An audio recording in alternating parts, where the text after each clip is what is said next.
Assalamualaikum. Halo. Yap. Ada jelas suaranya?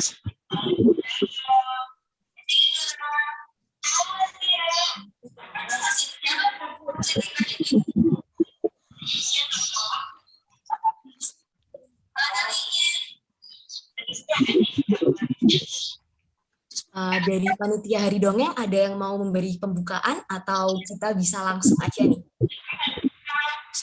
Assalamualaikum. Waalaikumsalam.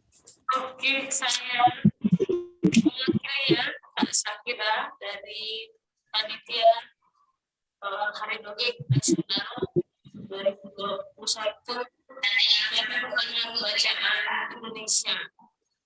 Ini sangat surprising ya, saya agak setengah-setengah maaf, sangat mengejutkan untuk saya. Kita mengikuti kegiatan World Storytelling Day. Alhamdulillah sudah hadir storytellernya, ada Mas Kejar Cermo Digoro dari Keraton Yogyakarta Bimbingan Indonesia, sampai ada dari Jerman, Kak Martin Mas Ikuti dari Spanyol, Kak Keluarga dari Astrid dari Prancis, dan Cermo kita dari Keraton Yogyakarta Bimbingan Indonesia. Alhamdulillah disaksikan storyteller Indonesia kemudian dari keempat negara Indonesia juga. Mungkin itu pengantar dari saya. Semoga ini suara sedunia dari Tommy terasa buat kita semuanya.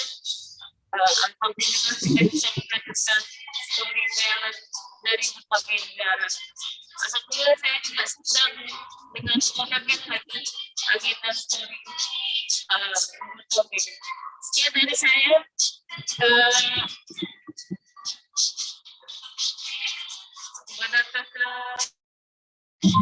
Thank you so much.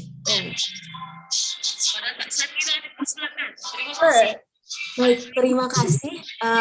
Pertama-tama teman-teman boleh tolong mute dulu nggak kalau tidak berbicara supaya audionya jelas. Oke, terima kasih. Well, we have just listened like a little bit sepatah dua patah kata dari Kak Sari dari pengurus dari Forum Taman Bacaan Masyarakat Indonesia. Dan oke, kita udah ada semua speaker di sini. We have all of the speaker here. I think we can go to the main event, which is storytelling session. But first of all, let's say hi to the speaker here again. First, we have Astrid. Can you please also tell us a little bit about yourself? In English, I guess. Sure. So I'm French. I'm 20 years old, and I have lived in Indonesia with Diva, who is presenting the event in her family for 1 year. Yeah, Astrid is basically my sister. Okay, and we also have Belana. Hi, I'm Belana. I'm from Germany, and in 2019 I did an exchange here in the US for 5 months, and that's where I met Shakira, who's hosting this amazing event. Thank you, Belana. We also have Fatoumata. Can you please introduce yourself again? Okay, hello, I'm Fatmata Yaja, and I'm from Mali. I'm an exchange student from YES program. That's all. Wow, that's cool. Nice to meet you. And we also have Martin. Hey everyone, this is Martin. I'm 17 years old. I'm from the Basque Country, which is in the north part of Spain. I live pretty close from Astrid, and I'm sorry because I'm in a car, but I'm gonna tell you a story from the Basque Country. Wow, thank you so much, Martin.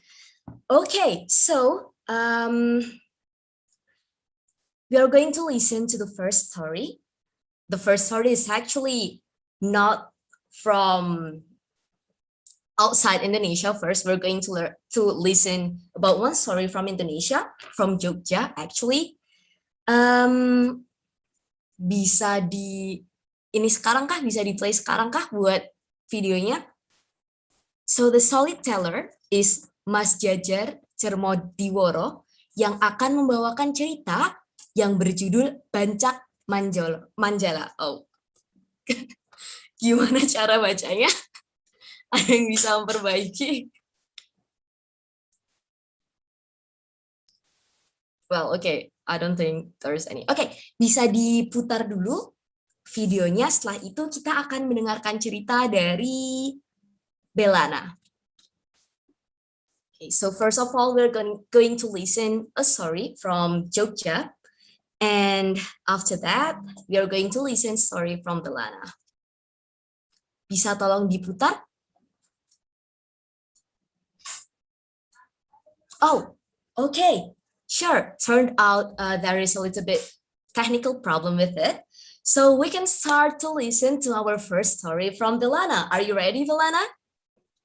Yes, I'm ready. And I picked out a German fairy tale because I read and listened to a lot of fairy tales when I was younger because my mom, as her part-time job was to tell like fairy tales, to memorize them and then present them. And so I had a lot of fairy tales growing up, and this is one book with just a collection of stories from the Grimm brothers.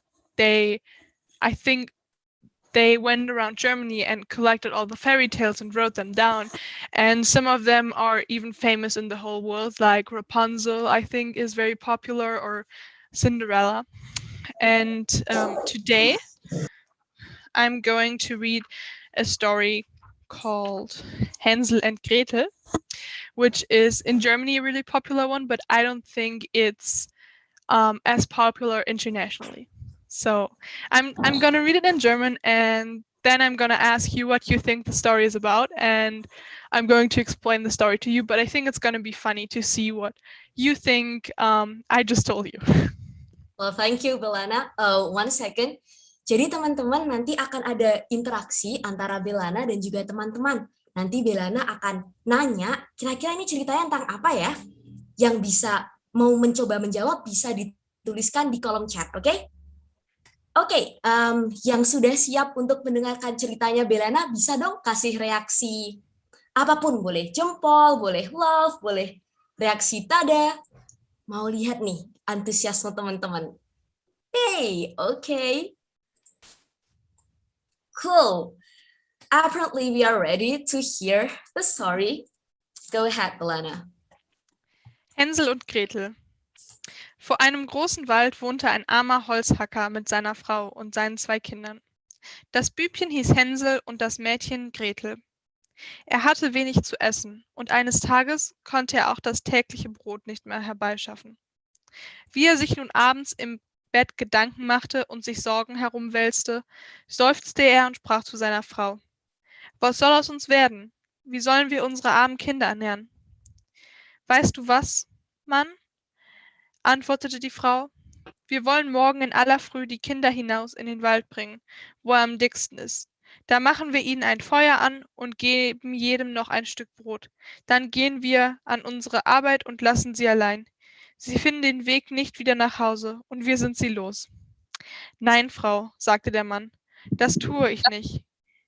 Ich bringe es nicht übers Herz, meine Kinder im Wald allein zu lassen. Die wilden Tiere würden bald kommen und sie zerreißen. O du Narr, sagte sie, dann müssen wir alle 4 vom Hunger sterben. Und sie ließ ihm keine Ruhe, bis er einwilligte. Aber die armen Kinder tun mir leid, sagte der Mann. Die 2 Kinder hatten vor Hunger auch nicht einschlafen können und hatten gehört, was die Stiefmutter zum Vater gesagt hatte. Gretel weinte bittere Tränen, aber Hänsel sprach: Still, Gretel, mach dir keine Sorgen. Ich will uns schon helfen. Und als die Eltern eingeschlafen waren, stand er auf, zog seine Jacke an und schlich sich hinaus. Da schien der Mond ganz hell, und die weißen Kiesel, die vor dem Haus lagen, glänzten wie Gold. Hänsel bückte sich und steckte so viel in sein Jackentäschlein, wie nur hereinpassten. Dann ging er wieder zurück, sprach zu Gretel: Sei getröstet, liebes Schwesterchen, schlaf nur ruhig ein, Gott wird uns nicht verlassen, und legte sich wieder in sein Bett. Noch ehe die Sonne aufgegangen war, kam schon die Frau und weckten die beiden Kinder. Steht auf, ihr Faulenzer, wir wollen in den Wald gehen und Holz holen. Dann gab sie jedem ein Stück Brot und sprach: Da habt ihr etwas für das Mittagessen, aber esst nicht vorher auf, weiter kriegt ihr nichts. Danach machten sich alles zusammen auf den Weg in den Wald. Hänsel aber warf ein Kieselchen nach dem anderen aus seiner Tasche auf dem Weg. Als sie mitten im Wald angekommen waren, machte der Vater ein Feuer, und die Frau sprach: Nun legt euch ans Feuer, ihr Kinder, und ruht euch aus. Wir gehen in den Wald und schlagen Holz. Wenn wir fertig sind, kommen wir wieder und holen euch ab. Hänsel und Gretel saßen am Feuer, und als der Mittag kam, aßen sie ein Stücklein Brot. Und als sie so lange gegessen hatten, fielen ihnen die Augen zu vor Müdigkeit, und sie schliefen fest ein. Als sie endlich erwachten, war es schon finstere Nacht. Gretel fing an zu weinen und sprach: Wie sollen wir nur aus dem Wald kommen?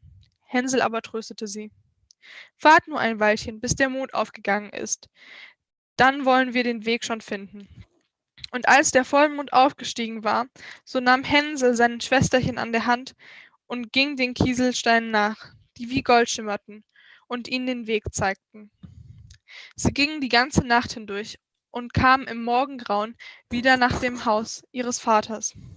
Sie klopften an die Tür, und als die Frau aufmachte und sah, dass Hänsel und Gretel waren, sprach sie: Ihr bösen Kinder, was habt ihr so lange im Wald geschlafen?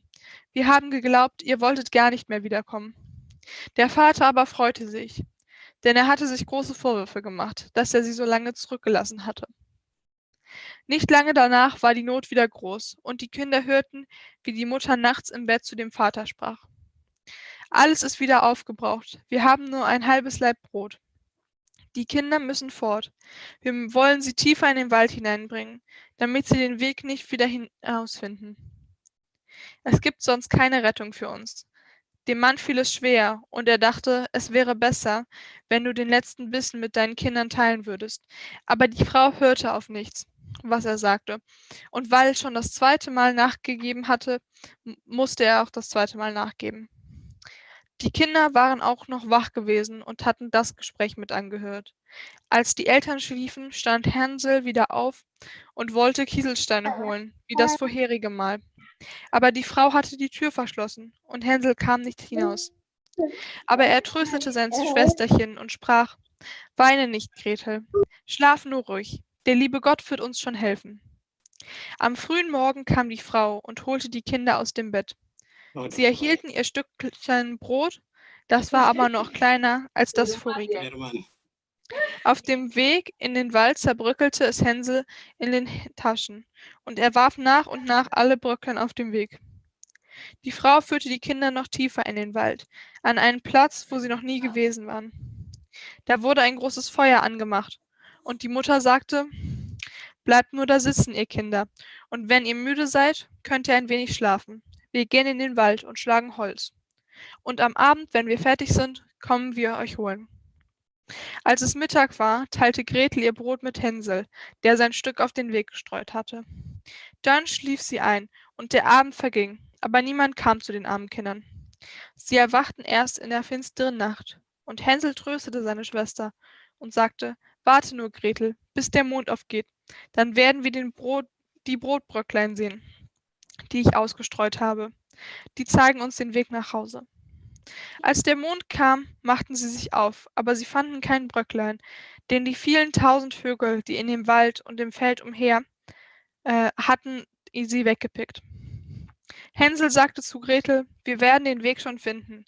Aber sie fanden ihn nicht. Sie gingen die Nacht und noch einen Tag, von morgens bis abends. Aber sie kamen aus dem Wald nicht hinaus und waren so hungrig, denn sie Sie hatten nichts als die paar Beeren, die im Wald wuchsen. Und weil sie so müde waren, dass die Beine sie nicht mehr tragen wollten, so legten sie sich unter einen Baum und schliefen ein. Nun war es schon der 3. Morgen, seit sie das Haus ihres Vaters verlassen hatten. Immer noch suchten sie nach dem Heimweg, aber sie gerieten immer tiefer in den Wald. Und wenn nicht bald Hilfe kam, so würden sie verhungern. Als Mittag war, gelangten sie zu einem Häuschen. Und als sie ganz nah herankamen, so sahen sie, dass das Häuslein aus Brot gebaut war und mit Kuchen gedeckt, und die Fenster waren aus hellem Zucker. »Das wollen wir versuchen«, sprach Hänsel, »und eine schöne Mahlzeit halten. Ich will ein Stück vom Dach essen. Gretel, du kannst von den Fenstern essen. Das schmeckt süß.« Hänsel streckte sich und brach ein wenig vom Dach ab. Und Gretel stellte sich an die Scheiben und knusperte daran. Da rief eine feine Stimme aus der Stube heraus: »Knusper, knusper, Knäuschen, wer knuspert an meinem Häuschen?« Die Kinder antworteten: Der Wind, das himmlische Kind«, und aßen weiter, ohne sich beirren zu lassen. Hänsel, dem das Dach sehr gut schmeckte, riss sich ein großes Stück herunter, und Gretel stieß eine ganze runde Fensterscheibe heraus, setzte sich nieder und ließ es sich schmecken.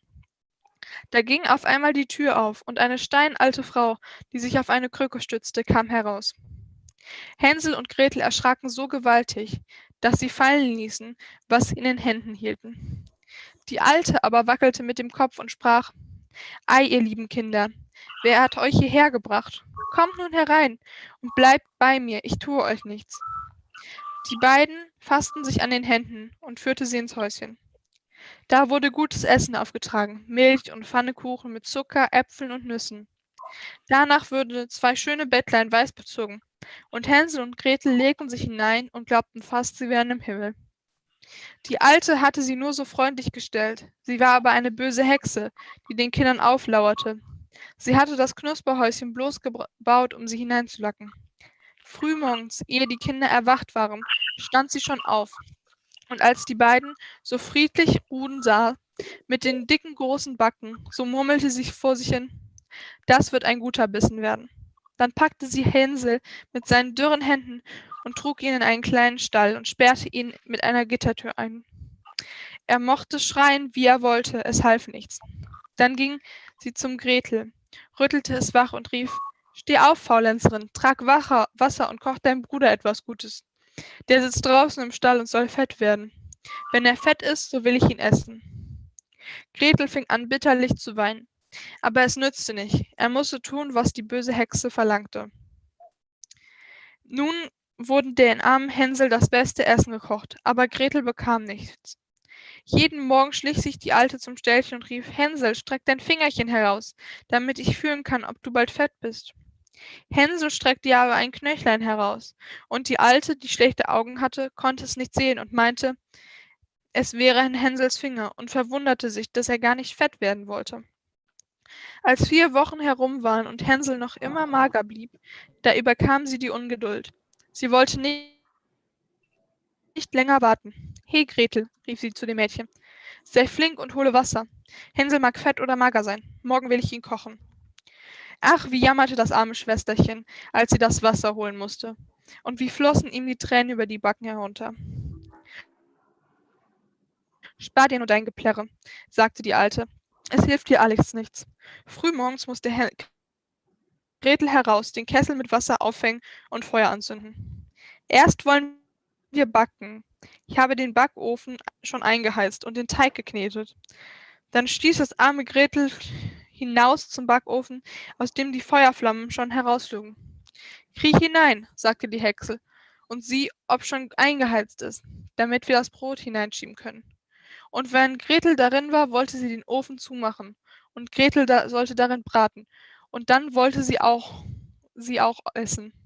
Aber Gretel merkte, dass die Hexe im Sinn hatte, und sprach: »Ich weiß nicht, wie ich's machen soll. Wie komme ich hinein?« »Dumme Gans«, rief die Alte, »die Öffnung ist groß genug. Siehst du wohl, ich könnte selbst hinein.« Sie krabbelte heran und streckte den Kopf in den Backofen. Da gab ihr Gretel einen Stoß, machte die eiserne Tür zu und schob den Riegel vor. Da fing die Alte an zu heulen, ganz grauselig. Aber Gretel lief vor, und die böse Hexe musste verbrennen. Gretel aber lief schnurstracks zum Hänsel, öffnete sein Ställchen und rief: »Hänsel, wir sind erlöst. Die alte Hexe ist tot.« Da sprang Hänsel heraus wie ein Vogel aus dem Käfig, wenn ihm die Tür aufgemacht wird. Wie haben sie sich gefreut! Sie sind sich um den Hals gefallen, sind herumgesprungen und haben sich geküsst. Und weil sie sich nicht mehr zu fürchten hatten, so gingen sie in das Haus der Hexe hinein. Da stand in allen Ecken Kästen mit Perlen und Edelsteinen. Sie sind noch besser als Kieselsteine, sagte Hänsel und steckte seine Tasche, was hineinpasste. Und Gretel sagte, ich will auch etwas mit nach Hause bringen, und füllten sein Schnürchen voll. Aber jetzt wollen wir fort, sagte Hänsel, damit wir aus dem Hexenwald kommen. Als sie aber ein paar Stunden gegangen waren, gelangten sie an einen See. Wir kommen nicht hinüber, sprach Hänsel. Ich sehe keinen Steg und keine Brücke. Hier fährt auch kein Schiffchen, antwortete Gretel. Aber da schwimmt eine weiße Ente. Wenn ich sie bitten kann, so hilft sie mir bestimmt. Sie rief, Entchen, Entchen. Da stehen Gretel und Hänsel, kein Steg und keine Brücke. Nimm uns auf deinen weißen Rücken. Das Entchen kam auch heran und brachte die beiden hinüber. Und als sie glücklich drüben waren und ein Weilchen gegangen waren, da kam ihnen der Wald immer bekannter und immer bekannter vor. Und endlich erblickten sie von weitem das Haus ihres Vaters. Da fingen sie an zu laufen, stürzten in die Stube hinein und fielen ihrem Vater um den Hals. Der Mann hatte keine frohen Stunden gehabt, seitdem er die Kinder im Wald gelassen hatte. Die Frau aber war gestorben. Gretel schüttete sein Schürzchen aus, dass die Perlen und Edelsteine in der Stube nur so herumsprangen, und Hänsel warf eine Handvoll nach der anderen aus seiner Tasche dazu. Da hatten alle Sorgen ein Ende, und sie lebten in lauter Freude zusammen. Wow. Well, I don't understand any of that, even though I learned German, but it sounds interesting. Okay, so I ask the audience here, like, what is the story about? And only one person understand your story, which is Astrid. She know a little bit of German, or a lot of German, I think. And okay, there is also one person that tell us that he doesn't understand it at all, but I don't know, maybe it's because of the way you tell the story, and maybe the language itself. It makes it interesting for us to listen and keep listening to that story. That's great. And okay, another answer, a German fairy tale, and what else? The story about Hansel and Gretel, brother and sister, and they live in the woods. Is that right, Belana? Yes, that's actually right. True. And wait, one other person told us that it is a kind of witch hunters. Is that right? Sorry, Shakira, I didn't hear what you just said. Oh, Can you one of repeat the that? person, yeah, one of the person told us that it is a story about a witch hunter. Is that right? Not quite. There is a movie that was made about, like, that is kind of similar to the fairy tale. And in the fairy tale, there is indeed a witch, but they're not witch hunters. That's just like the Hollywood version of the fairy tale. All right, cool. Okay, what else? Hansel Gretel from Grimm's. Is that true? From Ratti? From what? Yes, Grimm, like the Grimm brothers. Wow, that's cool. The real version is about a candy and a cake house, as far as I know. Yes. Really? Wow. So, should I try to explain the story in English? Yeah, you can do that. Shakira, should I try to explain the story in English? Or yeah, maybe just a little bit part of it, like the synopsis in general. Can you hear me?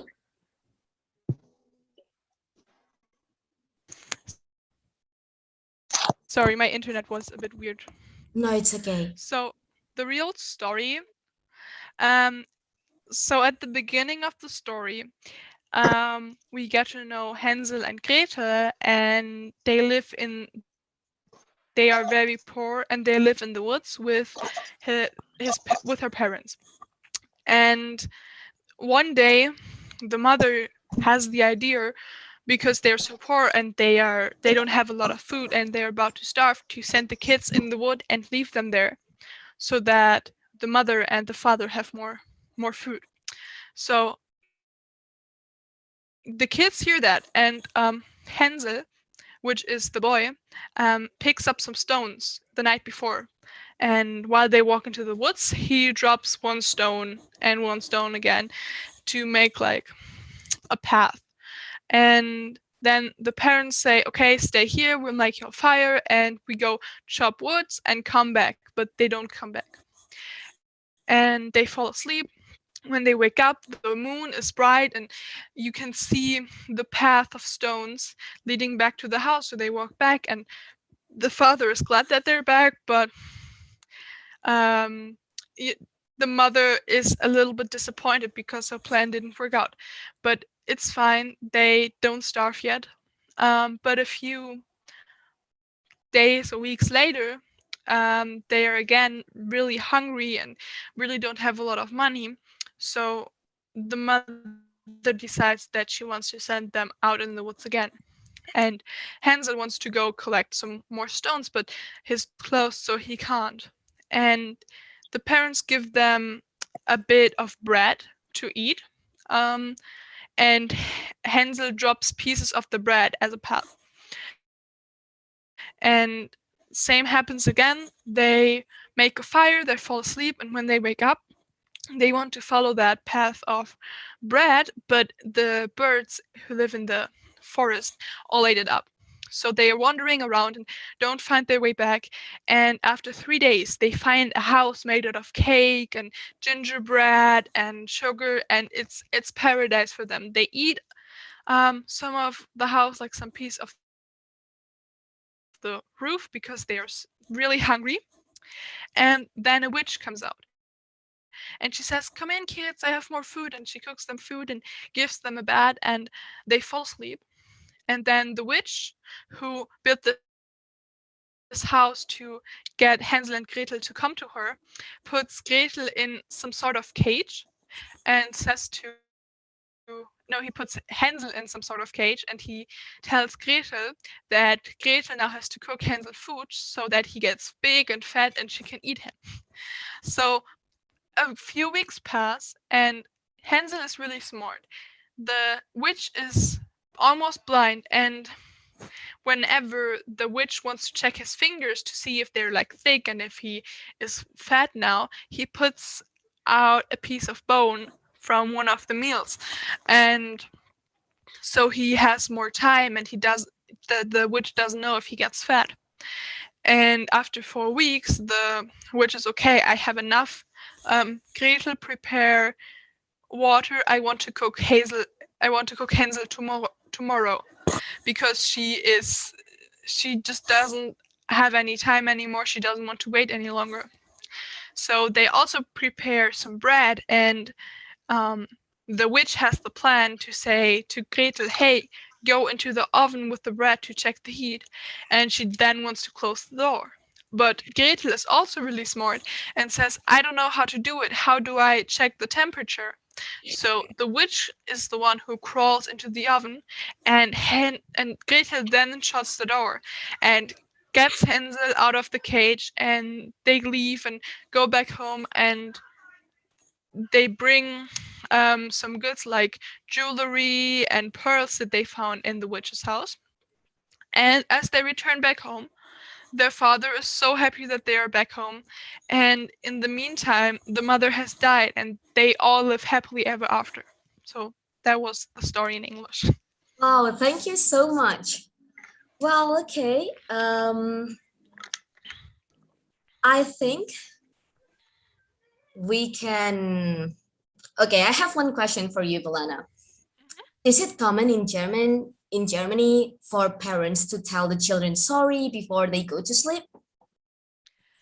I mean, that depends from, like, it's different from family to family. But my mom always used to tell a story or read us comic books. I think Astrid might know Asterix and Obelix. I think it's a French comic, or it comes from France. And so My parents didn't really tell us stories, but they read us stories.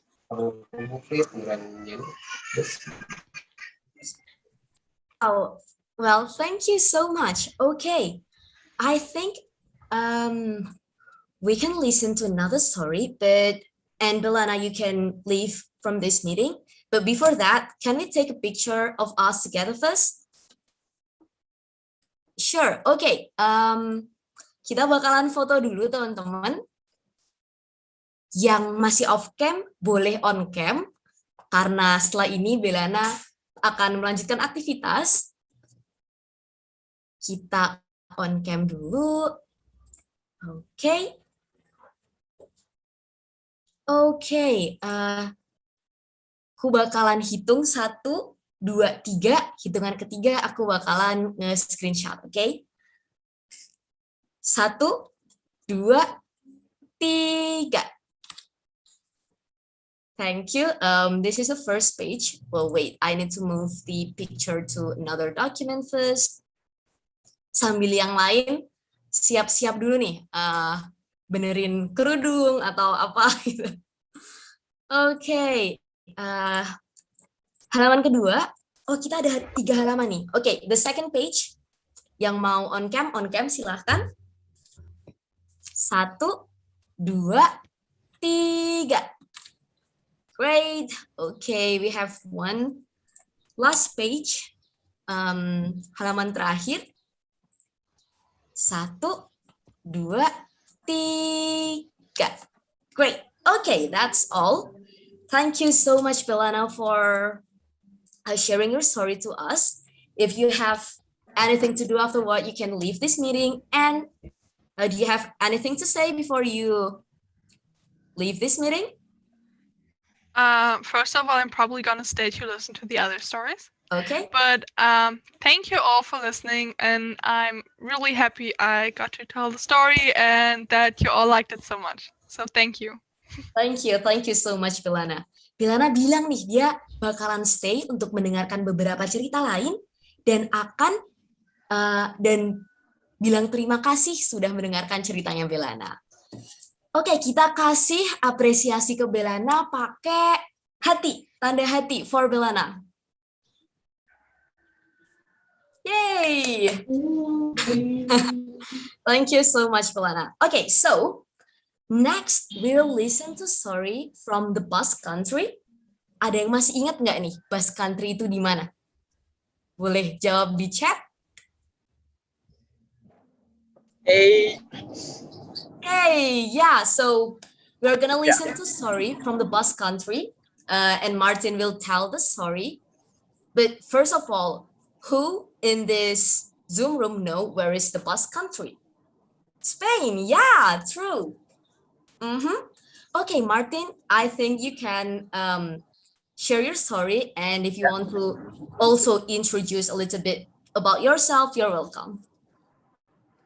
Okay, so as I said before, I'm a guy from the Basque Country, and I'm 17. I also met Shakira last year when I went to the US, and actually I'm wearing this in the university. Go Jaguars! So, I met Shakira in there, and she's the nicest person ever. And this story that I'm gonna tell is also a fairy tale from the Basque Country. It's not famous at all in any other part of the world, but I really loved it, and here in the Basque Country everyone knows it. So here I go. Bazen zahar izeneko mendian giza itxurako erraldoi bat, oso indartsua, tartalo zuen izena. Begi bakarra zuen kopetaren erdian, kobazulo batean bizi zen eta larruz jantzita ibiltzen zen. Tripontzia zen tartalon, eta egunean zehar ardi bat jaten zuen. Baina gizaragia zen gehien gustatzen zitzaion jakia. Behin agertu zen artzain bat mendian. Iluna zen, eta ezin zuen etxeko bidea aurkitu. Hor non ikusten du tartaloren kobazula, eta barrura sartu zen. Ez dago beste erremediorik, hementxe pasatuko dut, gaua. Baina, etzekien han tartalo zegoela, han bizi zela. Eguzkia joan eta gaua agertu zen. Kanpoan hotz egiten zuen. Hala zegoela artzaina, kobasuloan etzanda, batean ardiak ikusi zituen, kobasulora sartzen. Eta harriturik geratu zen. Baina askoz gehiago, harrian atzetik tartalo ikusi zuenean. Zer ote da hau? Gizakia? Erraldo izintzoa? Ala, mustroren bat. Tartalok bere etxean gizakumea ikusi zuenean, harriturik geratu zen baita ere. Eta gero postu. Hala hemen, gizon koskorra, ederra, eta biharko utziko dut onena. Ze baskari gozoa bihar. Patxi, beldurtu egin zen. Hori entzutean, eta kobasulotik irten nahian hasi zen. Baina tartalok harri handi batekin utzi zuen sarrerako zuloa. Gero, sua piztu zuen tartalok, eta erastun bat sartu zion hatz batean artzainari. Eta esan zion, kostatuko zaizu hemendik irtetzea, eta ihes egiten lortzen baduzu ere, erastun horrek salatuko hau. Patxik ez zuen ezel ulertu. Tartalo lo gelditu zen, eta orduan Patxik urruntzia hartu eta begizulan zaz! Sartu zion. Ah! Ah! Garrasi egiten zuen tartalok. Eta Patxiren bila hasi zen. Itxutu egin nau! Itxutu! Baina ez zaik bizirik aterako hemendik. Gordin jango zaitxot. Non nago? Non sartu haiz? Patxi lasaitu zen eta ardiaren artean eskutatu zen. Hurrengo goizean, tartalok kobasuloaren sarreran harria kendu zuen.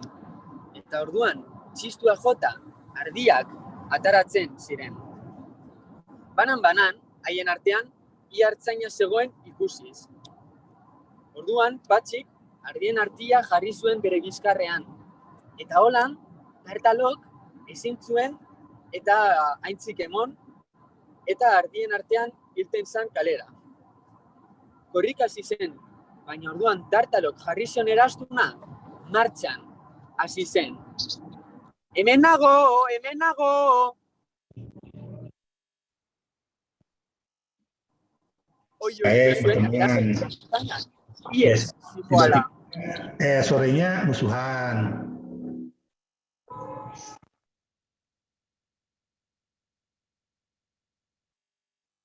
Martin, I think you're muted. Can you unmute yourself? Yeah. Yes? Sure, thank you. It was only 5 seconds or so. Oh, okay. Orduan Patxik artia jarri zuen bere bizkarrean. Eta holan tartalok ezin zuen antzik eman. Eta ardien artean irten zen kalera. Korrik hasi zen, baina orduan tartalok jarri zion erastuna martxan. Hemen nago, hemen nago! Oio egiten zuen erantzun magikoa. Horrela, tartalo konturatu zen artzaina, ies zijoala. Harrapatuko hauk bai, harrapatuko hauk. Eta gero eta hurbilago zegoen, gero eta azkarrago. Orduan, aintzira ikusi zuen, eta zer egin pentsatu zuen. Orduan, harri zorrotz bat hartu, eta kraks! Hatza moztu zuen. Gero, hatza eta erastuna aintzirara bota zuen. Korrika jarraitu, alde egiteko handi. Baina uretan ere, erastuna jarraitzen zuen esaten. Hemen nago, hemen nago! Tartalo berriz, erantzunaren atzetik jarraitu zuen, eta blaust! Joan zen uretara. Etzekien igerian, eta bertan geratu zen. Erastuna ere urraztean gelditu zen, isil-isilik azkenean. Patxi hartzaina berriz, asko lasaitu zen. Hatz bat gutxiagorekin zijoan etxera, baina pozik, abentura horretatik bizirik atera zelako. Gainera, ardiak beretzat hartu zituen, eta denok pozik izan ziren. amaiera. Wow, is that all? That is all. Wow. So, we also shared the translation of your story to the audience, and I think they can listen to your story and also read what is it about in English. But first of all, can you give a little bit synopsis of the story for us, like the Yeah, short sure.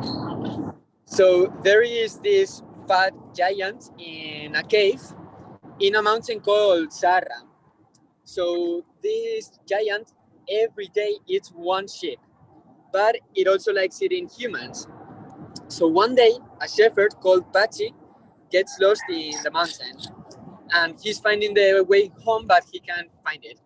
So he gets in the cave, and Tartalo, the giant, finds him. So Tartalo decides to have him for lunch the following day, and Pachi tries to escape, but he can't because the door is closed, and Tartalo puts a ring in a finger of Pachi, no? So Pachi, in the middle of the night, while Tartalo is sleeping, takes a stick and he stabs the stick in the only eye that Tartalo has, because Tartalo only has one eye. So Tartalo starts yelling, "I'm gonna kill you, I'm gonna eat you, you're not gonna escape from here." And Tartalo is really, really angry. So the following day, when they wake up, he opens the door, Tartalo opens the door, and the sheep go out from the cave one by one. So Tartalo touches all the sheep in order to see if they are sheep or a human. So Pachi decides to take yarn, like the hair of the sheep, and he puts it on his body. So then he leaves the cave, and Tartalo touches him, but Tartalo thinks that he's a sheep, so nothing happens. Then, when he has run away, the ring that was put in his fingers starts shouting, I'm here, and Tartalo hears that sound. So Tartalo knows that Pachi, the shepherd, has escaped from the cave. And Tartalo starts running after the sound. Then Pachi decides to cut his finger. He cuts his finger with a piece of rock, and he throws his finger with the ring to the river. But the ring still makes the sound, here I am, here I am. So Tartalo follows the sound, and he falls into the river.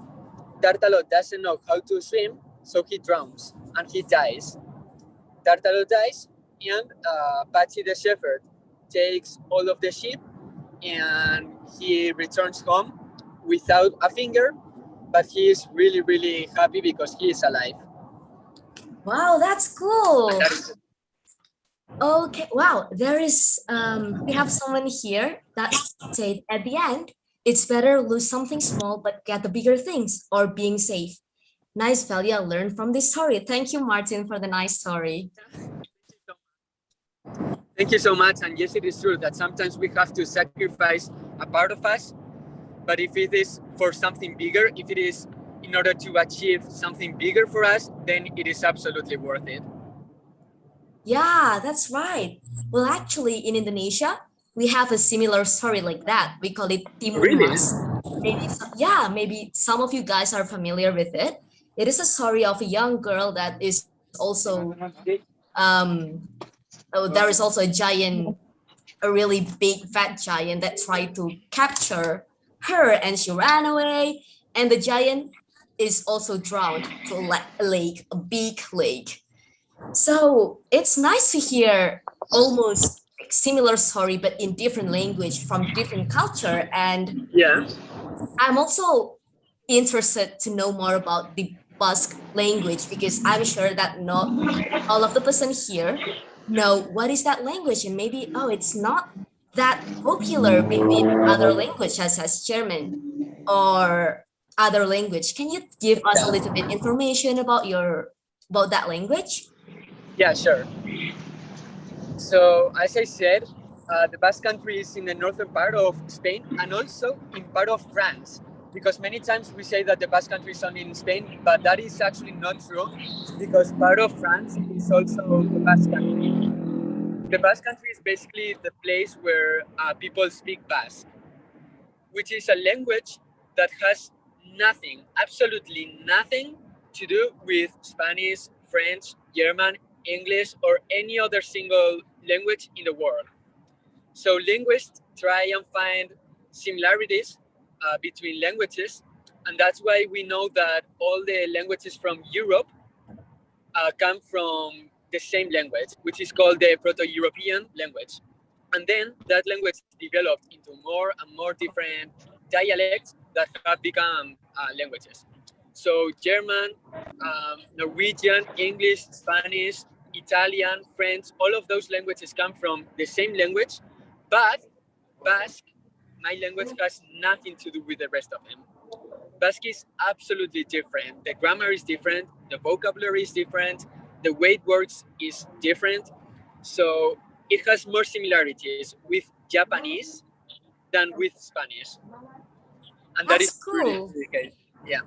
Oke, aku bakal kasih translasi bahasa Indonesianya. Jadi, Basque adalah wilayah yang ada di daerah Spanyol dan juga Prancis. Dan bahasa Basque itu berbeda dari bahasa Inggris, sama sekali berbeda dari bahasa Prancis maupun bahasa Spanyol. Padahal beberapa bagian dari Basque Country ada di Spanyol dan juga di Prancis.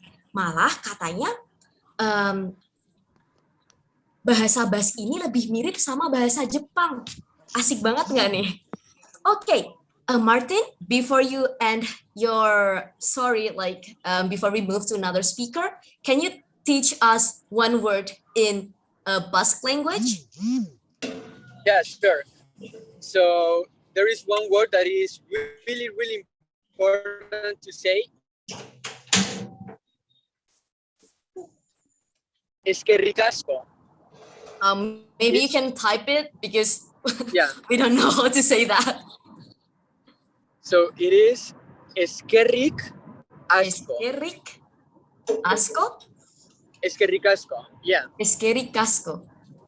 What's that mean? Thank you. Oh, okay. Well, everybody, you can unmute yourself and then we can say Eskerrik asko together to Martin, okay? Are you guys ready? Okay, you can unmute yourself and then I will count 1, 2, 3 and then we say Eskerrik asko. Wait a second, I think I'm gonna record this because it's pretty cool. Okay. Oops. 1, 1, 2, 3. Eskerrik asko. Thank you so Thank much, you. Martin. Thank you. Martin. Eskerrik asko. Eskerrik asko. Eskerrik asko. Oh, okay, I think you can unmute yourself because we're gonna listen to another story. Again, thank you so much, Martin. Oh, before that, do you have like a word to us? Oh yeah, sure.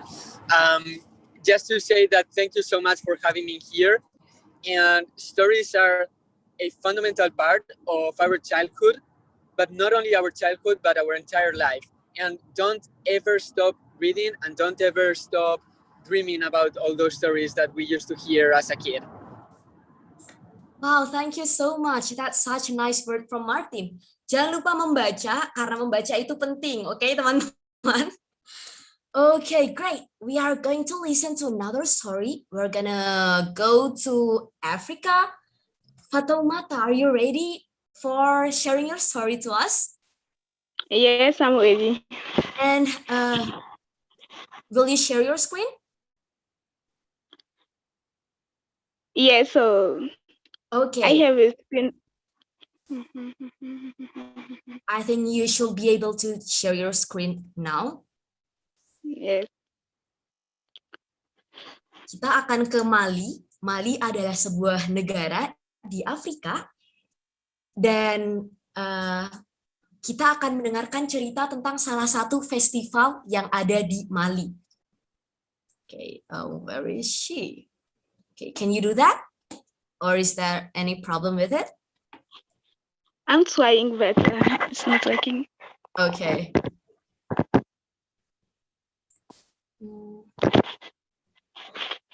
Okay, you can start whenever you're ready. Okay.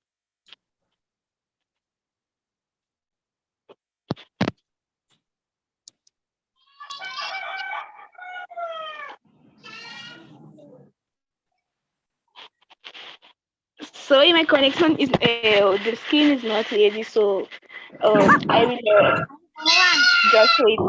Jam 2 ang karak mo ka HP. Sure. Okay, so I will talk about hello everybody. I will talk about Tabaski, a feast of my country. So I will start. Tabaski, effectivement, me fête dans nega jamanana. Abe slamea fenge de la calendrier de la. Donc, à me fête une fête chaque à ma fête une fois dans l'année. Chien kele et sankonana. Donc, il y a beaucoup de pays jamana chamba de fête une fête en fait mais beniga fête tout de quoi.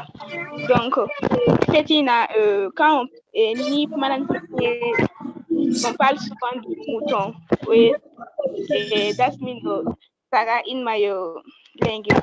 So ni feti wakati na dutigi bebe saga kelen san. Donc nye ni fete ka se donc ina fo weekend kelen ɲɔgɔn na an bɛ fini kuraw san ka samara san et puis mɔgɔ bɛ taa kun gilan fana fɛti kama an bɛ fɛngɛ fana gilan an bɛ jus fana gilan ka nafɛnw fana san fɛti kama donc dɔnkili dɔw fana bɛ yen olu bɛ komi i n'a fɔ fɛti dɔnkiliw donc ni fɛti bɛ yen an b'olu k'a la mɔgɔw b'u lamɛn donc fɛti dun yɛrɛ sɔgɔmada fɛ cɛw bɛ taa misiri la donc u bɛ taa seli fɔlɔ n'u tilala seli la u bɛ segin ka na so donc n'u nana so la o b'a sɔrɔ musow sigilen don donc u bɛ saga minɛ ka na donc n'u ye saga minɛ ka na u b'o a da a bɛ ɲɛsin kɔrɔ ma donc a bɛ u bɛ sɔrɔ k'a kantigɛ donc n'u y'o kɛ tuma min na u bɛ saga boson après ça u bɛ sɔrɔ k'a di musow ma donc olu bɛ tobiliw kɛ donc tobili dumuni kelen tɛ i n'a fɔ fɛti kama dumuni camanba de bɛ yen mɔgɔw bɛ dumuni camanba de dilan kama donc n'o tɛmɛnen kɔfɛ u b'u ɲɔgɔn regrouper yɔrɔ dɔ la an bɛ baro kɛ an bɛ photo ta et puis an bɛ bɛɛ bɛ i ka ni fɛn bɛ mɔgɔ min bolo ka fɔ dɔ ye o b'o fɔ ye an bɛ yafa ɲɔgɔn ma parce que fɛti min don a bɛ kɛ san kɔnɔ siɲɛ kelen donc bɛɛ bɛ yafa deli ɲɔgɔn fɛ an bɛ yafa ɲɔgɔn ma et puis wula fɛ fana n'an ye dumuniw kɛ ka tila an bɛ taa fɛngɛ na bɛɛ bɛ taa i sigiɲɔgɔn fo i tɔntɔn tanti et puis i sigiɲɔgɔn ka fara i teriw a bɛ bɔ a bɛ taa yala n'a ka di dɔw ye olu bɛ taa ɲɛnajɛkɛyɔrɔ dɔ la dɔw yɛrɛ bɛ bɔ dɔw bɛ t'u ka famille kɔnɔna na et puis dɔw fana bɛ to so u n'u somɔgɔw bɛ baro kɛ et puis le reste donc sufɛ dɔw bɛ fɛti dɔ organiser dɔw yɛrɛ fana b'u sigi gɛrɛw na ka baro kɛ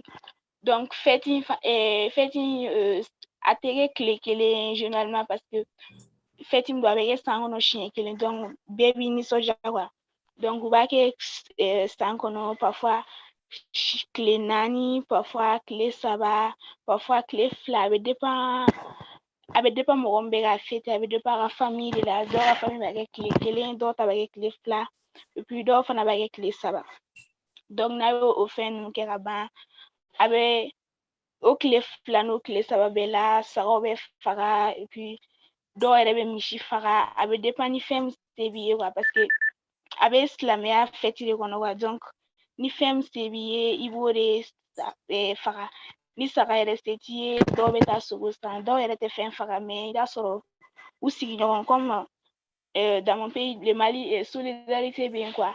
Donc, aussi ignorons beta dumunu, aussi ignorons mesakata soro duma, mesakata dumunu duma, et puis avec ignorons la nyana jet, intogwani ya yara jugla, wal ma dumuni ni, isi ignorons beni, fento bolo quoi.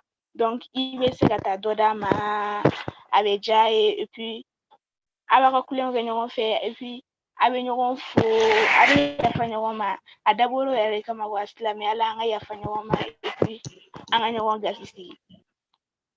So I finish. Wow, that sounds interesting. But can you tell us like the English translation for that story? Okay, so my story was about Tabaski. Mhm. It's a religious and a religious feast. It's celebrated in many countries in Africa and around the world.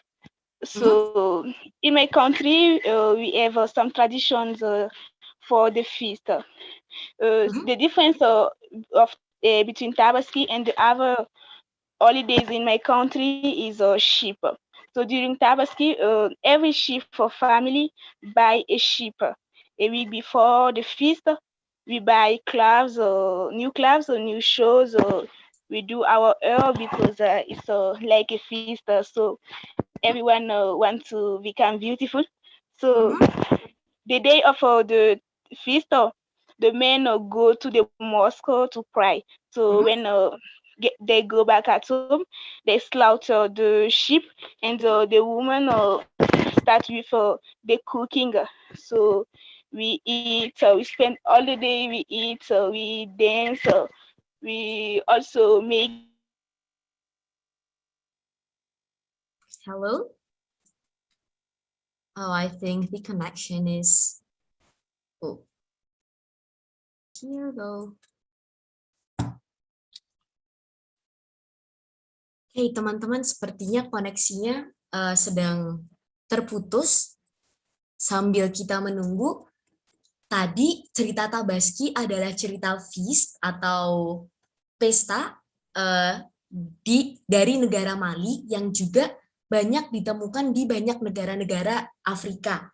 Ini adalah perayaan religius. Kalau di Indonesia sama atau mirip dengan Idul Adha berarti. Oh yeah, you're back. Yeah, I had a problem. So in the afternoon, everybody is a clav. We call this clav bazen in my language. So we went to greet the neighbors, the grandparents, and also we can organize. Sometimes we organize a feast, or some teenagers organize a little feast with friends, and also we go out. We go to the cinema, or just we go to see our parents, our relatives, and that's all. And also, Tabaski is not a feast for a day. We spend 4 days to celebrate it. That's all. 4 days? Yeah, 4 days. Wow, that's such a long time. Yeah. Wow. Oh, actually, that's such an interesting story because like here in Indonesia, we also celebrate Idul Adha with, maybe it's a little bit different. Like we cook the sheep, but we don't have the dance and everything, and it's only lasts for 1 or 2 days. So it's very interesting to hear about how the other country, like in Mali, celebrate Tabaski.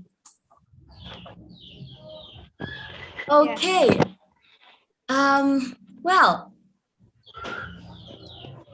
Fatoumata, can you please tell us a little bit more about your country and maybe teach us one word or two in your language? Okay. So my country is Mali, and it's situated in West Africa, near Nigeria, Burkina Faso, Ivory Coast. So one word that I can teach you in my language is iniche.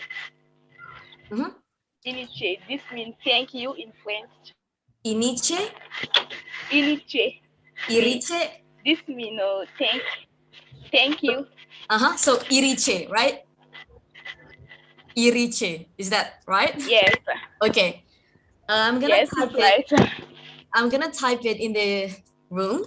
Iriche. I don't know if this is right or not, but we can unmute ourselves and say Iriche to Fatoumata. Okay? Are you guys ready?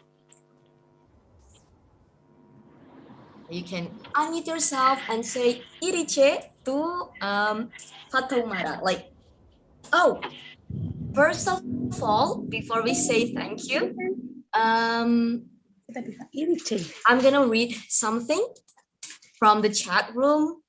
Wisdom during the pandemic, we can meet friends of literacy activists around the world. Thank you, FTBM Indonesia.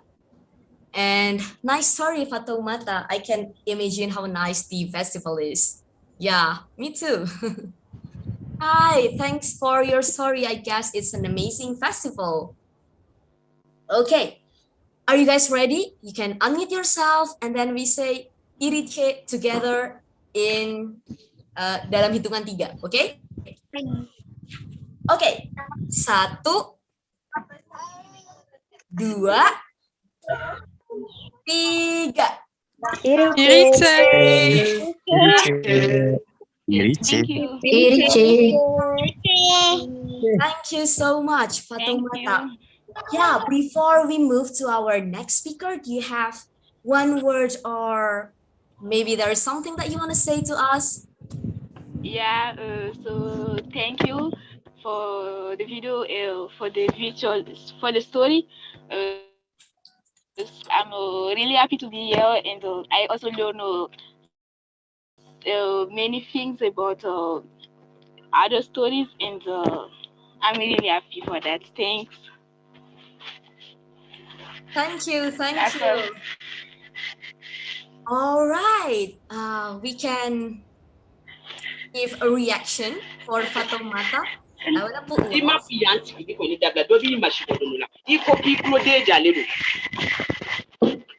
Well, a lot of loves for you. Thank you so much.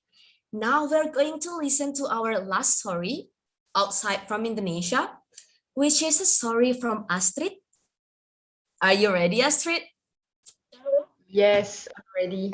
Okay, well, if you want to translate it to Indonesia instead, you can also do that, or both in English or in Indonesian, okay? Yes, I have made a storyline. I will try to send it on the chat so you can follow the story. Thank you, thank you. That's great. Okay, we are waiting for wait. that. Yes, 1 second so I can send it.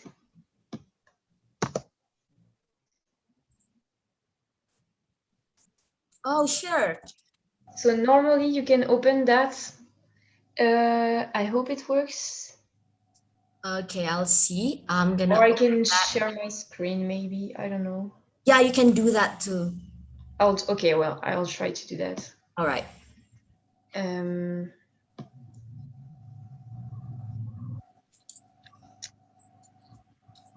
je fais? Bah, partage d'écran. Attends, si. Écran partagé. Attends.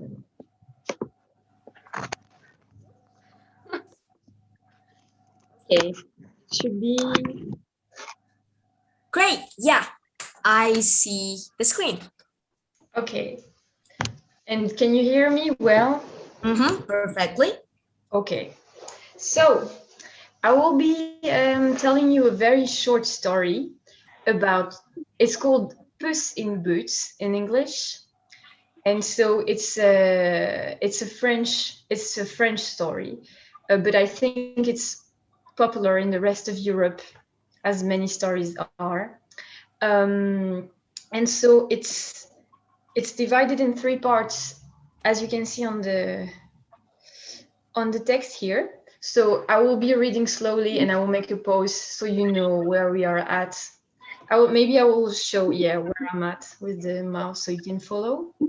And so yes, it's an interesting story, I believe, because as I tell you in the little introduction, it doesn't have any real moral. So normally stories like that have an interesting moral about don't go out in the woods alone, or I don't know, don't trust strangers. But this story is a little different because it's the story of a cat who uses cunning and trickery to offer power to his master. So he's helping his master to gain fortune. And it's sort of an immoral story because, well, in the end, he just has to disguise and trick people so he can become rich. So it's not very moral, but it's a fun story. And it uses an animal figure, which is a very common thing you can see in lots of tales in Europe. So yes, the worship of animals was very important at that time because they were seen as friends for humans. And so yes, that's also why I chose this tale, and also because it's short. So I will tell you the tale in French. I don't have the text, so might be a little messy, but so il était une fois un vieux paysan qui mourut et laissa sa propriété à ses 3 fils. Le plus vieux hérita du moulin, le second du cheval, de l'âne et le troisième d'un chat. Le troisième n'avait pas un sou et ne savait pas quoi faire avec un tel cadeau. Il pensa même à manger le chat, mais le chat montra finalement qu'il était capable de parler. Le chat, donc, demanda une paire de bottes, un sac, un chapeau, et avec beaucoup de malice, il devint un animal déterminé à rendre son maître riche. À la fin, à ce moment-là, donc, le chat capture un lapin dans la forêt et l'offre au roi comme cadeau de la part du marquis de Carabas. Et ensuite, des mois durant, il apporte chaque jour au roi de la viande et des proies et du gibier pour faire plaisir au roi afin de s'apporter sa sympathie. Un jour, le chat, alors qu'il sait que le roi et sa fille se promènent auprès de la rivière, le chat persuade son maître de retirer ses habits et de rentrer dans la rivière. Il cache les habits de son maître derrière un caillou et appelle pour de l'aide. Quand le roi arrive, le chat explique que son maître, le marquis de Carabas, a été attaqué et a perdu ses habits alors qu'il se baignait dans la rivière. Le roi propose donc au jeune homme d'utiliser de riches habits qu'il transportait avec lui et l'invite à s'asseoir dans son carrosse à côté de sa fille, qui tombe d'ailleurs instantanément amoureuse de lui. Le chat court devant le carrosse le plus vite possible et informe tous les autres paysans qu'ils doivent dire au roi, lorsqu'il passera sur le chemin, que toutes les terres appartiennent au marquis de Carabas. Il entre ensuite dans un château qui est en la possession d'un ogre. Et cet ogre est capable de se transformer dans de nombreuses différentes créatures, donc. Et cet ogre le reçoit évidemment très gentiment et se transforme en lion pour impressionner le chat botté. Et le chat botté, qui est très intelligent, demande à l'ogre de se transformer en souris. Et quand l'ogre se transforme en souris, le chat botté saute sur lui et le dévore. Le roi arrive dans le château qui appartient à l'ogre et, impressionné par les possessions du marquis de Carabas, il offre sa main à sa fille, au pauvre paysan. Ainsi donc, le chat botté devint un grand seigneur et il ne courra plus après les souris que pour s'amuser. So it's a story belonging to the book Les Contes de ma mère Loi from Charles Perrault. And as you can see, it's from 1695, so it's very old. Wow, thank you so much, Astrid. That's such an interesting story, especially it tells about a cat. Yes. Which I don't think is pretty common in Indonesia. I thought so. And oh, thank you. Love this story. Thank you, Astrid. You're welcome. All right. Well, let's see. You already tell a synopsis of these stories. So what can we do now? Is there any of you guys that have a question for Astrid, maybe about the story? Just write it down in the chat room. And while we're waiting, I'm just curious, Astrid. Wait, I don't know what I want to ask, but same question as what I've asked to Belana. Is it common for families in your country to tell story for the kids before bedtime? Yes, it's quite common. And as Belana said, I think it depends also on the family you're in. But yes, it's a quite common thing. And there are also lots of stories that are adapted in movies, you know, Disney movies now. So even, I mean, anyone around the world knows them. And yes, but I would say it's still a common practice. Before you go to bed, your parents come, sit at your bed, and you read the story together. So yes, and we have a lots of stories. So that's good. That's cool. Jadi Astrid baru bilang kalau tergantung keluarga untuk membacakan cerita, tapi sangat umum untuk orang tua datang ke kamar anaknya untuk membacakan cerita sebelum tidur. Beautiful story, Astrid. Thank you so much. Thanks to you. Well, all right. Okay. Can you probably teach us like a word in your language? Because we'd love to say that out loud together. Sure.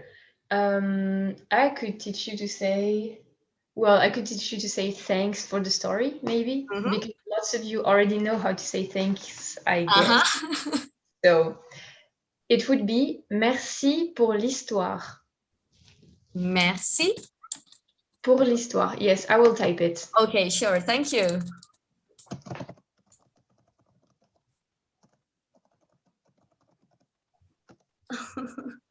Oh, okay. I'm gonna copy it so everybody can see it. Oh, Fatoumata is speaking in French, but I don't know. Yes. What does that mean? Merci Fatoumata.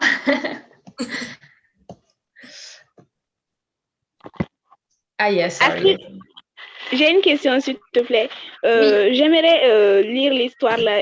Comment puis-je le trouver? Je pense que si tu cherches le chat beauté, tu pourras trouver. Attends, je t'écris le chat beauté comme ça.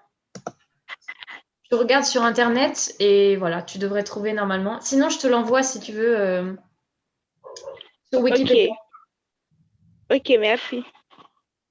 Yeah, I just forward the chat beauté to everyone so that. Ah yes, sorry, I don't know why it keeps sending to you. No, it's okay. Well, okay, we can together say merci pour l'histoire. L'histoire. L'histoire. L'histoire. Okay, are you guys ready to say merci pour l'histoire? No. I'm so bad at this. No, it's good, it's good. Merci. Merci. Okay, we can learn it together. Okay. One we can say merci. Merci. Merci. And then Merci. pour and l'histoire. Okay. Okay, are you guys ready now? Merci. Okay, let's try to say that word together. Say thank you to Astrid, and I hope Aslak. Oke. 1, 1, 2, 3. Merci L'histoire. pour ce soir. Merci pour l'histoire. Bravo. Oh, yay! Bagus. Belum fasih. Well, thank you so much. That's such an interesting story, and we learned a lot about French language. Merci beaucoup. Terima kasih, Ibu. Terima kasih. Merci beaucoup.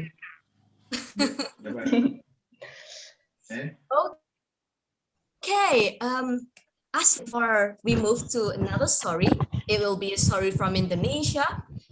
Do you have 1 or 2 words for us? Yes, of course.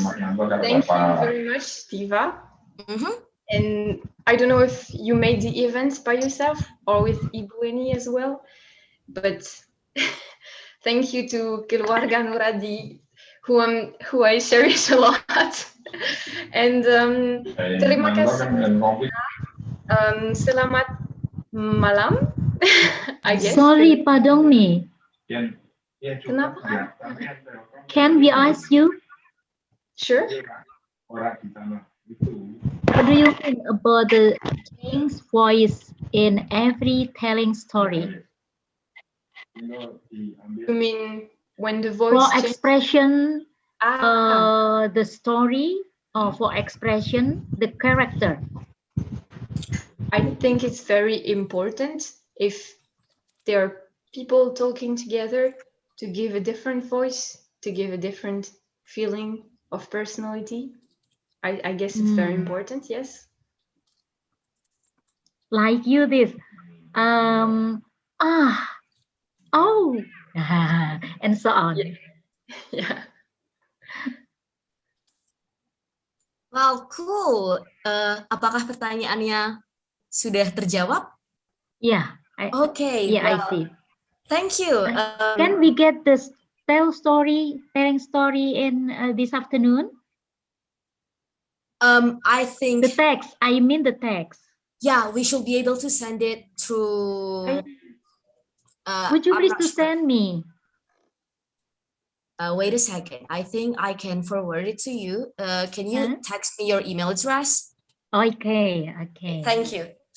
Okay. Well, do you have 1 word or 2? We move to another speaker and. This is my email.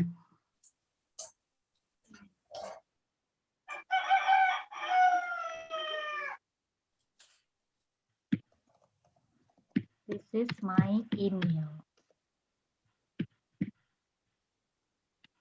hrutami@upgris.ac.id. Thank you. Okay, I'm gonna send it to you. Oh, .id. Okay, thank you. ID, thank you. All right, Astrid, Yeah. 1 word. This is my email, hrutami@upgris.ac.id. Thank you. Sure, I'm gonna share it to you right away. Yes, thanks again. And jangan lupa baca itu penting untuk apa ya? Menjadi besar dan pintar. Ya? Betul? You did great. Yeah, you did great. Okay, makasih. Thank you so much. Terima kasih banyak, Astrid. Merci. And okay, so setelah ini udah nggak ada speaker dari negara lain lagi. You can leave to do whatever stuff you have after this. Thank you so much for being here with us. And sekarang kita ngapain ya dari panitia Hari Dongeng? Boleh di-take home. Shakira, Yeah. Don't you forget to send me the text of telling story today. Sure. I will right away, like Yeah. after this. Yeah. I've sent you my email. I got it. Yeah, thank you. Oke, Me setelah ini too. ke siapa ya yang mau take over? Suruhlah yang mengerjakan yang makhluk. Memberi perintah untuk menyeru kepada saya. Rancak menjala. Oh, iki sing anu saka Kraton Hadiningrat. Dokumen sans header PDF. Gak ada suaranya nih. Iya, nggak ada suaranya. Di Bekasi nggak ada suaranya, Mbak.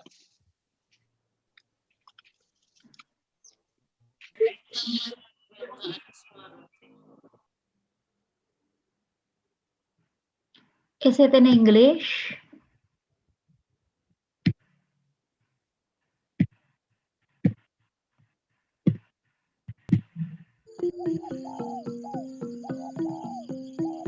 Akira? Sampun. Sudah ada suaranya, Mbak. Halo adik-adik, perkenalkan nama kakak. I Mas don't Jajar. know. Kakak adalah abdi I dalam don't know. Keraton Yogyakarta. Nah, hari ini I kakak can. akan bercerita Because I tentang can. Jala. Cerita ini diambil dari cerita wayang gedok yang bersumber dari cerita wayang topeng Pedalangan Yogyakarta. Dikisahkan di sebuah kerajaan Kediri ada putri bernama Dewi Condrokirono. Ketika Dewi Condrokirono sedang hamil 3 bulan. Waktu itu Dewi Condrokirono sedang mengidam. Ia menginginkan makan ikan bader bang sisik kencono. Ia meminta pada suaminya, yaitu Raden Panji Asmorobangun. Baiklah, akan kucarikan ikan itu untukmu. Ketika Raden Panji Asmorobangun pergi untuk mencari ikan bader bang sisik kencono, pada suatu hari Dewi Condrokirono diculik oleh Prabu Klono Sewandono. Dewi Condrokirono ditawan di sebuah taman di negara Maguwo. Sudilah kau menjadi istriku. Tidak, sampai kapanpun aku tidak akan pernah mau menjadi istrimu. Kalau kau tetap memaksa, baiklah. Aku inginkan satu hal. Dewi Condrokirono menginginkan ikan bader bang sisik kencono. Itu pekerjaan yang sangat mudah. Prabu Klono Sewandono melepas mahkotanya dan memberikan kepada Dewi Condrokirono. Aku titipkan mahkota ini untukmu. Akan kuselami sungai itu dan kudapatkan ikan bader bang sisik kencono itu. Ya,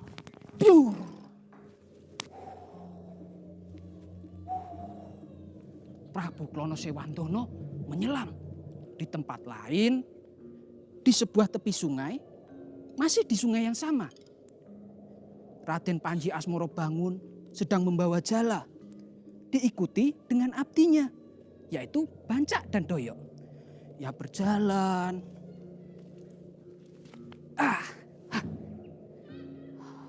Pelan-pelan jala itu ditarik. Tapi hasilnya kosong. Bancak, Doyok, aku sudah sangat capek. Aku akan beristirahat sebentar. Kau jaga jala ini, jangan sampai rusak. Siap, Raden. Yuk, ayo kita bantu ndoro kita. Jangan toh, Cak, jangan. Nanti kalau jalannya rusak bagaimana? Sudah, tidak mungkin rusak. Bancak bergegas melempar jalannya. Hup.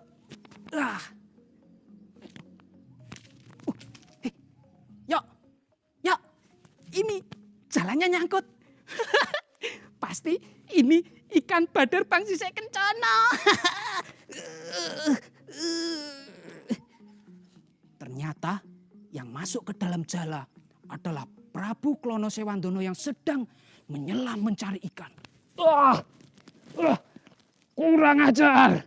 Siapa yang menjaringku? Dengan sekuat tenaga, Prabu Klono Sewandono merobek jaring itu dan melarikan diri. Bancak pun menarik jalannya. Ya, jalannya robek. Kan aku sudah bilang toh, Cak. Di tengah perdebatan mereka, datanglah Raden Panji Asmorobangun. Bancak, Doyok, ada apa? Lalu Bancak dan Doyok menceritakan semuanya. Bagaimana bisa? Aku kan sudah katakan, jaga jala ini baik-baik, jangan sampai robek. Hanya menjaga jala saja kau tidak sanggup. Dasar ceroboh, mulai hari ini. Pergi. Bancak pergi. Jalan sedih. Niatku kan baik. Aku mau membantu Raden Panji Asmorobangun. Singkat cerita, Bancak duduk termenung di tepian sungai sambil bermain melempar batu. Kalian tahu apa yang terjadi? Bancak melihat cahaya keemasan itu muncul dari dalam sungai. Bergegas, Bancak melompat ke arah sungai dan menangkap sesuatu tersebut.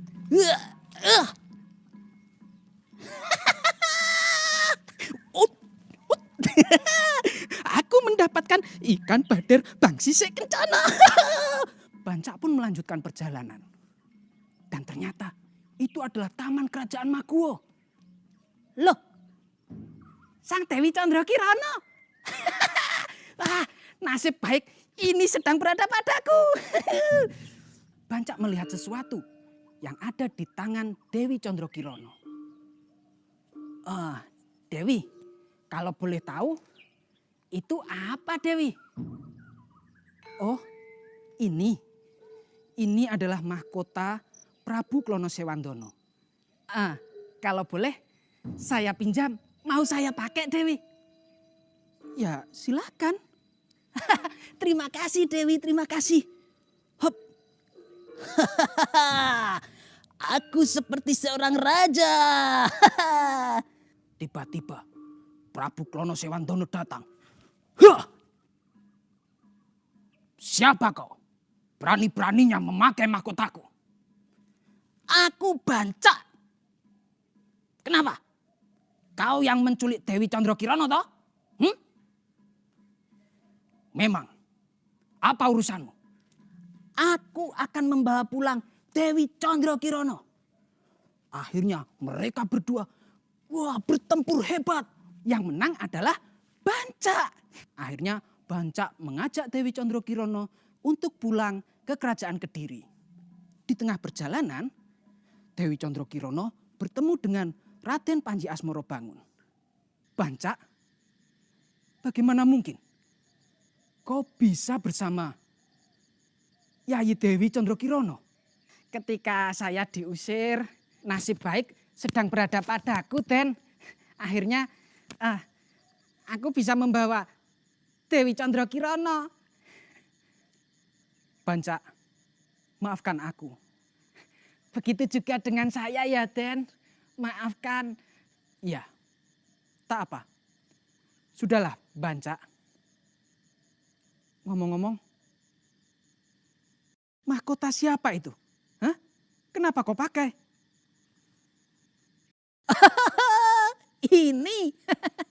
Ini mahkota Prabu Klono Sewandono. Ya sudah, cepat lepas dan kembalikan kepada yang punya. Rasanya itu kalau pakai seperti ini, terus saya jadi tambah ganteng ya, Den. Ya, saya kembalikan, Den. Bancak pun bersama dengan Doyok, Panji Asmorobangun, dan Dewi Candrakirana pulang ke Kediri.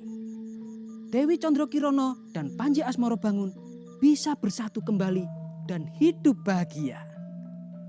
Nah, adik-adik tahu nggak apa pesan yang bisa diambil dari cerita ini?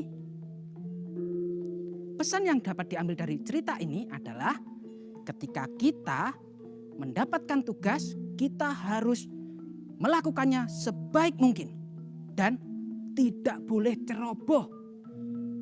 Ada lagi, sebagai seorang petinggi, kita tidak boleh semena-mena terhadap rakyat kecil.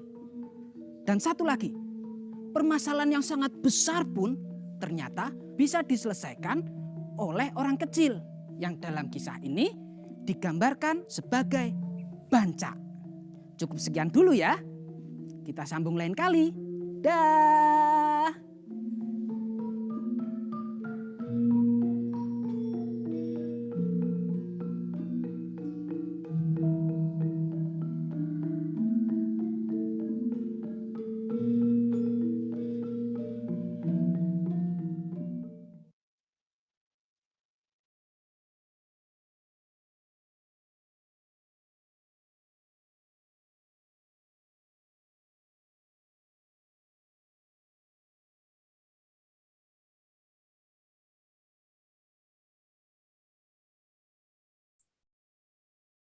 Oke, cerita pertama udah selesai nih. Mungkin tadi ada yang putus-putus videonya, tapi kalau di Zoom emang video putus-putus itu sangat tergantung dari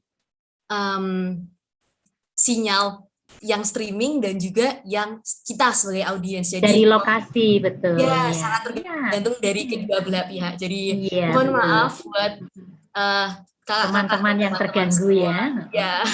Semarang juga hujan, mendung, tapi baik-baik saja. Lancar ya, wah. Ya. Ya, begitulah kita harus menyesuaikan diri dengan semuanya yang serba online. Iya. Oke, apakah kita masih mau mendengarkan cerita kedua? Bagaimana dari panitia? Oh, tentu saja, senang sekali. Oke. Terjadinya, what is it? The title, terjadinya? Rawa Pening. Oh, terjadinya rawa pening.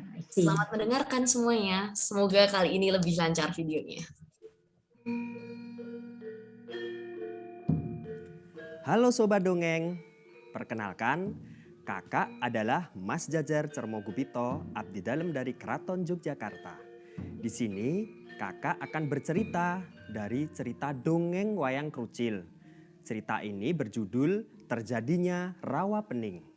Diambil dari serat Damar Bulan karangan Patih Danurjo 6 tahun 1953. Dikisahkan terdapat salah satu pertapaan dan di situ tinggal satu petapa Ki Ajar dan anaknya bernama Joko Bandung. Bandung adalah seorang yang cacat, tapi dia menginjak remaja ingin terus mengulir kedewasaannya.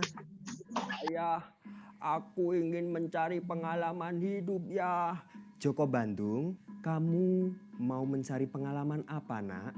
Ayah, aku ingin sekali menjadi seorang abdi di kerajaan Majapahit. Kalau kamu memang ingin menjadi seorang abdi di kerajaan Majapahit, kamu harus dengan tulus mengabdi dengan seorang raja. Gimana, kamu sanggup tidak? Sanggup ya, sanggup. Kamu harus tulus mengabdi dan tidak boleh membunuh apapun yang ada di kerajaan Majapahit. Iya ya. Sesampainya di kerajaan Majapahit, saat itu raja di kerajaan Majapahit adalah Prabu Browijoyo Brotono. Prabu Browijoyo Brotono mempunyai satu anak putri yang bernama Dewi Sekar Kemuning. Dewi Sekar Kemuning adalah seorang wanita yang cantik jelita. Banyak pelamar yang datang ke kerajaan Majapahit itu ingin menjadi suaminya. Dia mempunyai satu syarat. Syaratnya adalah menggiring banyak hewan buas yang berada di hutan sekitar kerajaan Majapahit. Tiba-tiba Joko Bandung datang. Aku sanggup untuk menjadi suami Dewi Sekar Kemuning. Nah, Joko Bandung kemudian pergi bergegas ke hutan. Dia lari dengan kencang, dengan keterbatasannya. Dia terlalu semangat. Akhirnya semua hewan itu takut pada Joko Bandung dan akhirnya digiring. Ada ular di sana. Ada macan di sana. Ada gajah. Dan buayanya ternyata berhasil. Tapi sayang, ada salah satu ular yang lari dari giringan si Joko Bandung. Ular itu sangat buas, menggigit tangan Joko Bandung dan akhirnya terjadi perkelahian. Aduh. Ular itu ketika ditangkap Joko Bandung, dia menggigit. Joko Bandung pun kesakitan. Aduh, sakit. Atas kekuatan Joko Bandung, akhirnya dia berhasil membunuh ular itu. Kemudian Dewi Sekar Kemuning mengetahui banyak hewan yang sudah memasuki area alun-alun kerajaan Majapahit. Dan setelah Dewi Sekar Kemuning mengetahui bahwa Joko Bandung membunuh ular itu, akhirnya Sekar Kemuning marah. Joko Bandung, ternyata kamu telah menyiksa bahkan membunuh seekor ular yang berada di dalam hutan kerajaan Majapahit. Aku tidak menerimanya. Pulanglah ke pertapaanmu. Kemudian Joko Bandung berjalan dengan lemah menghampiri ayahnya Ki Ajar. Ayah, aku pulang. Loh, Joko Bandung telah membunuh seekor ular yang berada di hutan kerajaan Majapahit ya. Joko Bandung, sungguh keterlaluan kamu. Kamu ayah kutuk menjadi seekor ular. Ayah, mohon ampun ayah. Ki Ajar pun tidak memberi ampun kepada Joko Bandung. Ayah, mengapa wujudku seperti ini ya? Ayah, ampuni Joko Bandung ya. Tidak, aku tidak akan mengampunimu. Kemudian Ki Ajar memberikan kalung yang disertai kelinting di leher ular itu. Ular itu diberi nama oleh Ki Ajar Nogo Baru Kelinting. Ki Ajar pun memberi satu syarat untuk menebus kesalahan Baru Kelinting. Lakukanlah tapa di salah satu gua di daerah Bahrawa. Di hutan dalam wilayah gua tersebut terdapat dua pemburu, Tigaron dan Bahrawi. Namun sayang, di dalam hutan tersebut tidak ada satu hewan pun yang didapatkannya. Bahrawi, ayo kita masuk ke dalam gua tersebut. Barangkali ada salah satu hewan yang bersembunyi. Ayo cepat. Akhirnya Bahrawi pun menyanggupi. Dengan semangat keduanya berlari masuk ke dalam gua dan ternyata di dalam gua ada satu hewan. Dialah Nogo Baru Kelinting yang sedang bertapa. Hei, Bahrawi, lihat. Itu ada ular yang besar. Ya, aku lihat. Ayo, kita tangkap bersama. Atas kerja keras dan kerja sama Bahrawi dan Tigaron, naga itu berhasil ditangkap. Kemudian keduanya berhasil membawa daging ular tersebut dibawa pulang ke desanya. Di situ dia melakukan pesta besar-besaran. Hasil buruan mereka akhirnya dinikmati oleh semua masyarakat di desa Bahrawa tersebut. Saat masyarakat melakukan pesta tersebut, ada salah satu anak kecil yang datang menghampirinya. Satu anak tersebut sangat kasihan. Dia meminta kepada Tigaron dan Bahrawi untuk memberikan salah satu hidangan yang ada di pesta tersebut. Namun Tigaron dan Bahrawi tidak memberikan. Peristiwa itu diketahui oleh nenek yang berada di pesta tersebut. Nenek itu memberikan salah satu makanan yang telah dihidangkan di pesta tersebut. Nenek, terima kasih Nek atas pemberian makanan ini. Terima kasih Nek, ini sangat menolongku Nek. Setelah makanan itu habis, kemudian anak kecil berpesan pada nenek itu. Nenek, setelah acara pesta ini, nanti akan terjadi sesuatu di daerah ini Nek. Nenek bisa menyelamatkan diri dengan menaiki lesung Nek. Tiba-tiba di daerah Bahrawa, hujan lebat. Hujan sangat deras. Akhirnya pesta yang diadakan oleh Tigaron, Bahrawi dan semua masyarakat bubar dan porak-poranda. Hujan berhari-hari. Kemudian di desa Bahrawa terjadi genangan air yang sangat luas. Dan saat itu juga nenek dan anak kecil berhasil menyelamatkan diri. Namun semua masyarakat tenggelam. Keajaiban. Nenek tersebut terselamatkan di atas lesung bersama anak kecil itu. Sampai di tengah danau, kemudian anak kecil itu berbicara. Nek, terima kasih Nek sudah memberiku makan, perutku sudah kenyang Nek. Nenek pun menjawab, iya Nak, Nenek juga berterima kasih karena sudah menolong nyawaku dari bencana ini. Kemudian anak kecil itu dengan jujur dan polosnya mengaku kepada nenek tersebut. Nek, sesungguhnya aku adalah Sukma dari Joko Bandung. Dan aku tahu hati nenek sangat suci dan bening. Nah, dari peristiwa tersebut, akhirnya danau yang terdapat di daerah Bahrawa dinamakan Rawa Pening. Nah, Sobat Dongeng, banyak pesan moral yang dapat kalian petik dari cerita terjadinya Rawa Pening. Di antaranya, 1, kalian jangan sampai ingkar janji. Yang kedua, kalian tidak boleh membunuh hewan tanpa alasan. Dan yang ketiga, kalian harus peduli kepada sesama. Nah, demikian dulu Sobat Dongeng dan sampai jumpa.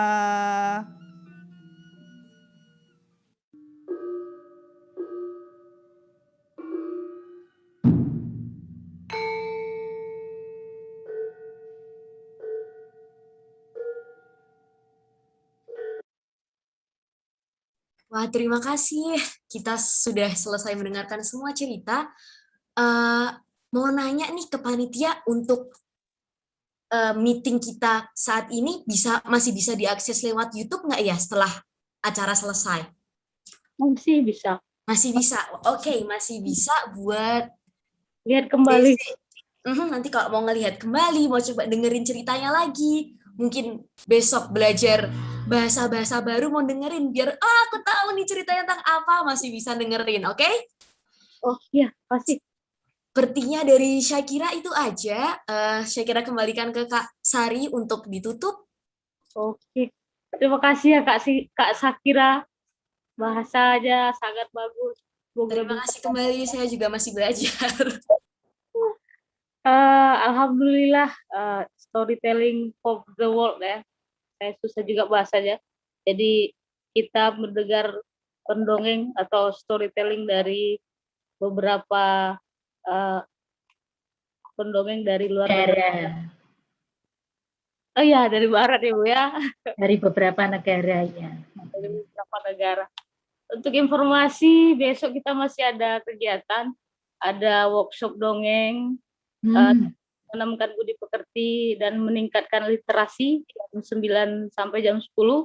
Ada talk show juga, kenapa dongeng itu penting, jam 10 sampai jam 11. Ada cerita inspirasi dari kelas mendongeng, dari Kak Ica, Kak Tini, dan beberapa narasumber. Kita masih hari kedua besok ya Bu, insya Allah hari terakhir. Insya Allah. Besok ada sertifikatnya ya?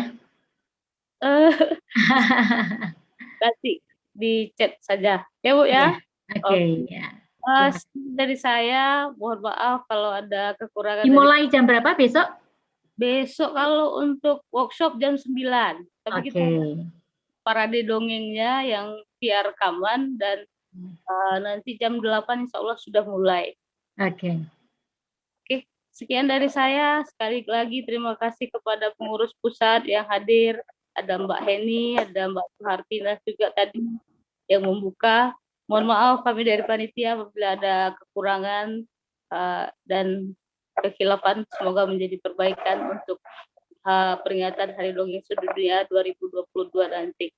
Sekian. Assalamualaikum warahmatullahi wabarakatuh. Waalaikumsalam warahmatullahi wabarakatuh. Matur nuwun, terima kasih. Terima kasih. Terima kasih semuanya. Iya, keren Shakira, jempol. Terima kasih. Oh ya, tadi yang minta Mbak untuk Sari. dikirimkan via email sudah Shakira kirimkan ya? Ya, terima kasih Shakira. Ya. Thank you. Bisa live? Bisa, Bu. Oke. Silakan Ibu Tami. Nggih, matur nuwun semuanya. Ya Allah pinanggih minjing. Oke, matur nuwun.